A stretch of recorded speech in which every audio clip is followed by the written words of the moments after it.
Hello students, welcome back in this lecture. So in the previous class we were left with one topic, that was addition of vector by geometrical method, and in this we have three types. First one is triangle law of vector addition, second is parallelogram law of vector addition, and third is polygon law of vector addition. So as I told you that in vectors we can't follow the basic mathematical rule. So for this we have a separate vector algebra law. So suppose a person is suppose this is your box and this is a 5 kg bar on it, and suppose this is the thing that is 10 kg. So now what will be the total weight of the box? Now you will say that sir, it will be 5 plus 10, that is 15. That is right. But now suppose this is a body and someone is putting force in this direction, and that is 10 Newton, and someone is putting force in this direction, that is 9 Newton. Now we know that we can't add this both, like 9 plus 10 and 19, so that will be wrong. The answer will be wrong because here we have direction also, so we can't perform the simple algebra law. So for this we have a separate algebra law of vector addition. So now let's discuss with the first one. The first one, that is a triangle law of vector algebra.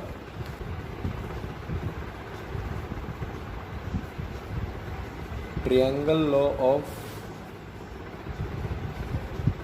vector algebra.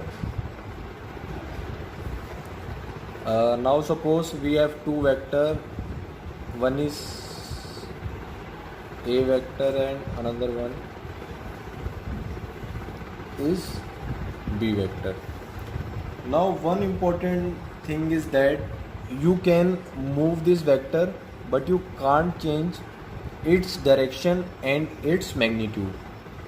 I mean to say that if you want to add these vectors, or even let's suppose this is your vector B, so you can move it in any direction, and suppose this is your vector A, so you can move this in any direction, but the direction of your vector will remain same, and also its magnitude will remain same. You can shift in either direction, you can shift it over there, you can shift it over there, on downside, on upside, but its direction should remain same.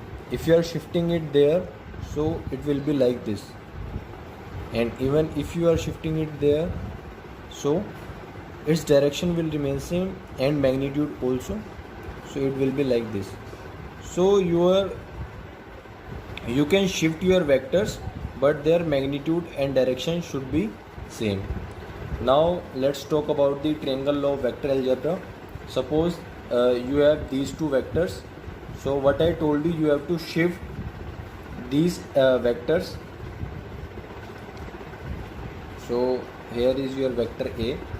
So what we have to do, we have to just connect the second vector with the head of your first vector. So this is the head of your first vector, so you have to connect this vector as I shown you. So you have to connect this vector like this, and now we want the direction of this vector. So what you have to do, you have to connect the initial point, or you can see the tail of your first vector with the head of your second vector, and their direction, as we know that it is moving from here to here, so its direction is this. So that is basically your result, and this result is known as the resultant, that is represented by R. So resultant will be vector A plus vector B. So that is the triangle law of vector algebra. I hope you understand all the things that I explained you. Now next one is parallelogram law of vector addition. Second is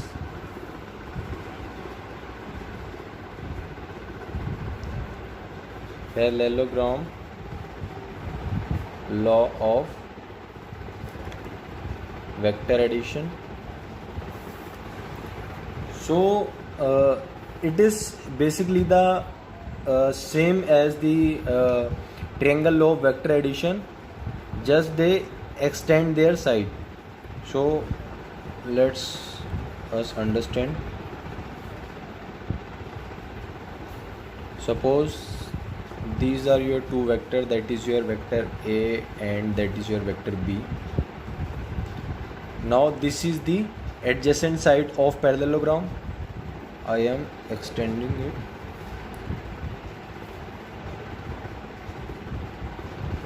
Now this is your parallelogram, and these both are their adjacent side. So the resultant of these will be the diagonal of your parallelogram, that is the diagonal. So the resultant will be the diagonal of your parallelogram of that adjacent side. Even here we are taking the adjacent side, these two, but if we take these adjacent side, then the resultant will be this. So basically this is the extension of your triangle law. Now suppose what we have discussed in triangle law. In triangle law we have that is vector A and that is your vector B. And what we have done, we have just connect this, and that was your resultant. We did same in this because we know that parallelogram have same side. That is, if here is your side A, then here it is also your side A, and if here it is side B, then here also it is side B. So now what you are notice that A and B and the resultant is this. So thing is same, just their explanation is different, but the thing is almost same. Now third one is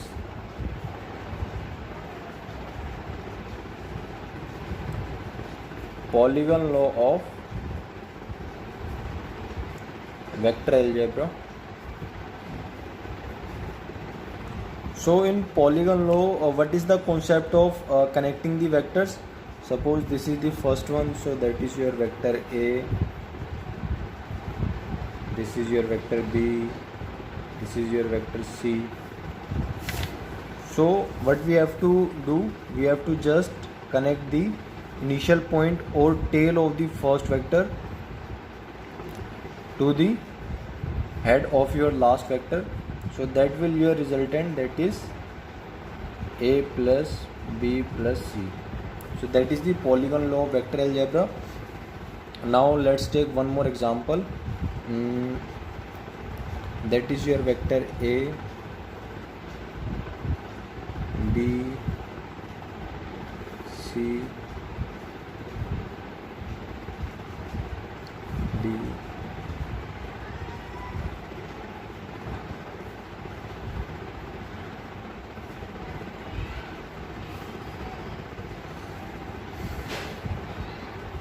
Now the resultant of this vector will be 0 because their direction are the upward side, and this will be the negative direction, so their resultant will be 0. So that is the basically polygon law of vector algebra, in which we are explaining you with the help of geometrical method. In this what we have to do, what we have to do, we just have to take the pencil and scale and draw the sides, or you can say shape, with the help of pencil and scale, and through this we can done the addition of vector algebra by geometrical method. But in the 99% cases we have to use the analytical method of vector algebra, that is with the help of some geometrical rules and some algebraic rules we have to solve the analytic method. So let's move to the analytic method.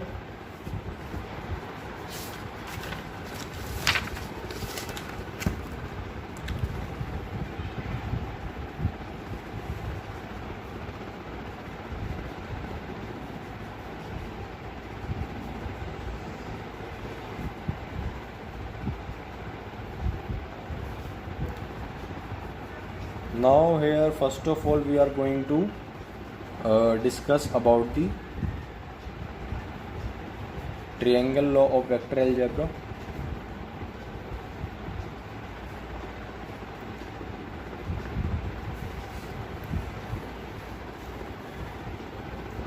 Now what we have discussed that that was your vector A and that was your vector B, and that was its resultant, that is equal to vector A plus vector B. Now let's suppose this is the angle between them, that is I am taking alpha, and now I am drawing a perpendicular, that is MN, and suppose this is your point P, this is Q, and the angle between them is theta. I am clear with the diagram. Now we are taking the small triangle first, that is MQN. So in triangle MQN, your sin theta will be, what is sin theta? Perpendicular by hypotenuse. So perpendicular is MN and hypotenuse is QM, that is basically your B, that is your basically vector B. So we have find the value of MN. MN is B sin theta, and from this vector we will also find the cos theta. So what is cos theta? Cos theta is base by hypotenuse, that is QN by B. So QN will be B cos theta. So that is your equation first and that is your equation second. Now we are clear with the triangle MQN. Now we are taking triangle MPN. In triangle MPN, we are proceeding with the Pythagoras theorem. So according to the Pythagoras, PM square, what is the Pythagoras theorem? That is square of the hypotenuse is equal to square of the base plus the square of the perpendicular, or you can say length. So the hypotenuse is PM, that is PM square, and base is PN, that is PN square, and length is MN, so it's MN square. Now we can write PN is PQ plus, if I am writing vector A is basically, so if I am writing only A, that means that is the magnitude of that vector.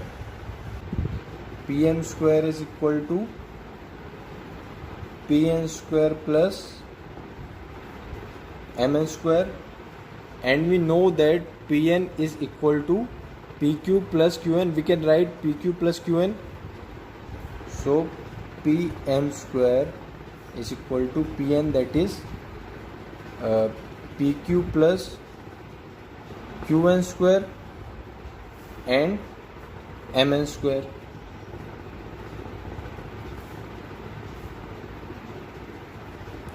Now we can apply the formula a plus b whole square. So a square, that is pq square, plus b square, that is qn square, plus 2ab. So 2 pq dot qn plus mn square. So pq square is your, PQ is basically your vector A, so we can write A square, and we know Qn is your in this triangle Qn is your this, and Mn square, Mn is your this. So if we talk about this triangle, so Qn plus Mn square is basically your mq square according to Pythagoras theorem, and that is basically your b. So we can write this b square to pq and qn. Pq is your a, so 2a, and qn we find out b cos theta, so we can write b cos theta.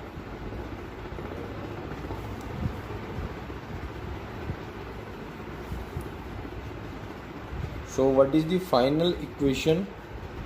A square plus b square plus 2ab cos theta and under root. So that is basically their resultant, that is r. So we are getting r is a square plus b square plus 2ab cos theta. Now you will say that, sir, we are left with the direction. So for direction we are taking this angle, that is alpha. Okay, so for this what will be tan alpha? So tan alpha will be, what is the formula of tan? So tan alpha is your basically perpendicular by base. So here perpendicular is Mn, so that is Mn, and base is Pn, and we know Mn is your b sin theta, so we can replace it with b sin theta, and Pn we know pq plus qn, we can write pq plus qn, and pq we know pq is your a, and your qn is b cos theta.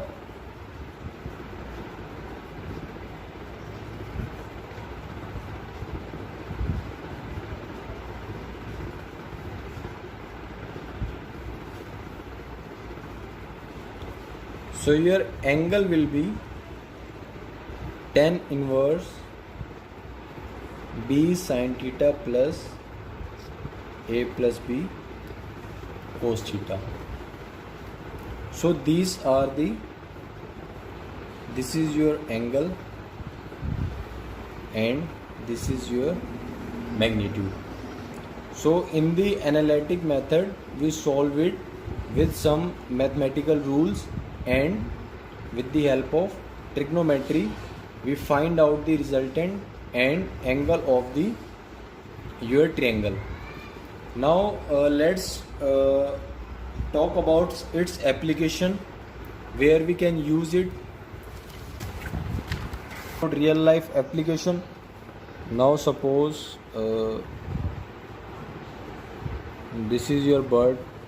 I am making it like this. So what bird is just move his wings. So when it move its wing, it's applying force in the downward direction. So what will the resultant? So according to it, the resultant will be in upward direction. So that's why your birds will fly. And one more example, if we talk in shooting, what we do,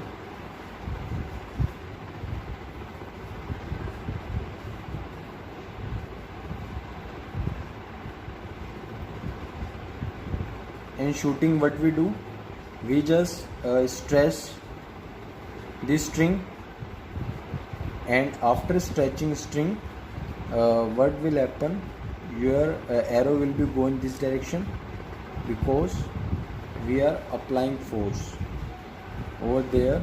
So that's why it's move in this direction. So that is the real life example of the triangle law.